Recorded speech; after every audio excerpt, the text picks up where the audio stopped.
আসসালামু আলাইকুম গাইস, কেমন আছেন সবাই? আশা করি ভালো আছেন। অনেকদিন পর আপনাদের মাঝে ভিডিও নিয়ে আসলাম। তো ক্যামেরা আছেন আমার শালা মুস্তাকিম, সে ভিডিও করতেছে। এই দেখতে পারতেছেন, এটা পাতাকপি, কেউ বলে বাঁধাকপি। আপনার ভাষায় কি বলেন জানাবেন।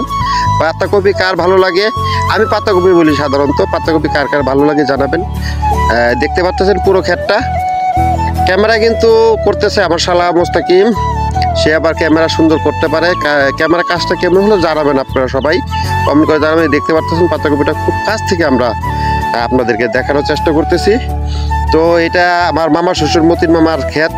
তো ক্ষেত আপনাদেরকে দেখাইলাম। দেখতে পাচ্ছেন এই যে পাশে যে এই যে আলু ক্ষেত, ললিতা আলু না ডায়মন্ড আলু বলতে পারবো না, এটা গোল আলু। আমি মনে করি আলু তো আলুই, অনেকে ডায়মন্ড ললিতা অনেক নামেই করে। তো আলু কার কার আলু অবশ্যই সবার পছন্দ আমি জানি, কিন্তু আলু সবচেয়ে বেশি পছন্দ কার একটু কমেন্ট করে জানালে খুশি হতাম। তো এই পাশে দেখতে পাচ্ছেন ফুলকপি। এখানে আমার শালাবাবু যেহেতু ভিডিও করতেছে, সেহেতু আমি নিজেই ক্যামেরার সামনে হাজির হলাম। দেখতে পাচ্ছেন ফুলকপিটা, এই যে কত সুন্দর ফুলকপি। ফুলকপির দাম কিন্তু এবার একেবারে নেমে গেছে। যারা যারা ক্ষেত করছে, অবশ্য এখন যাদের ফুলকপি বাইরেছে খুবই অবস্থা খারাপ। তো ফুলকপি যাদের আল্লাহর কাছে প্রার্থনা করি, যারা যারা ক্ষেত করছে, আল্লাহ যেন তাদের অন্তত পক্ষে চালানটা উঠাই দেয়, দিয়া কিছু হইলো করে।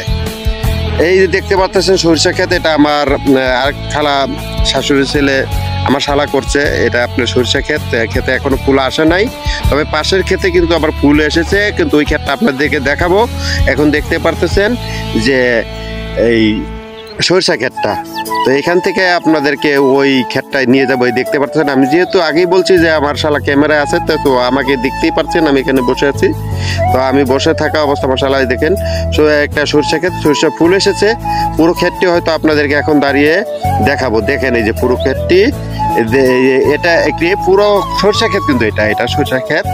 তো এই সরিষা ক্ষেত থেকে বের হয়ে এখন আমার শালাবাবু আপনার লাউ ক্ষেত করেছে। খালাতো শালা, তার ওই লাউ ক্ষেতটা একটু আমরা পরিদর্শন করব।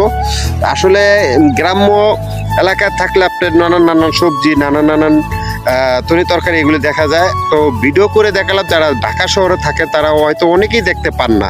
তো আমি আশা করি তাদের কাছে এই ভিডিওটা ভালো লাগবে। দেখতে পারতেছেন লাউ ক্ষেতে লাউয়ের মাচা, লাউয়ের শাক ঝুলে আছে, উপরে ফুল। তো এখান থেকে হেঁটে আমি আমার শালা চলে যাচ্ছে ভিডিও করতে। আমি তো আগে ওখানে বসা, অবশ্য ওইখানে আমি আমার শালার সাথে কথা বলতেছি। তো যেই করতেছে আপনার লাউ খেতে বীজ দিতেছে, তো ওর সাথে কথা বলবো।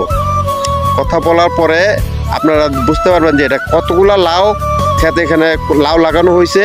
লাউর দামও কম, কিন্তু লাউটা এখনো লাউ আসে নাই। লাউ কবে আসলে ভালো হইব, তো এটা ওই হিসাবে জানা যাইব।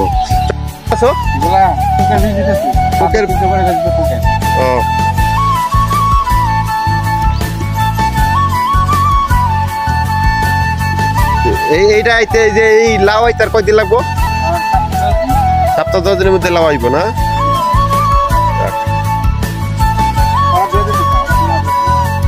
লাউর করা দিছে।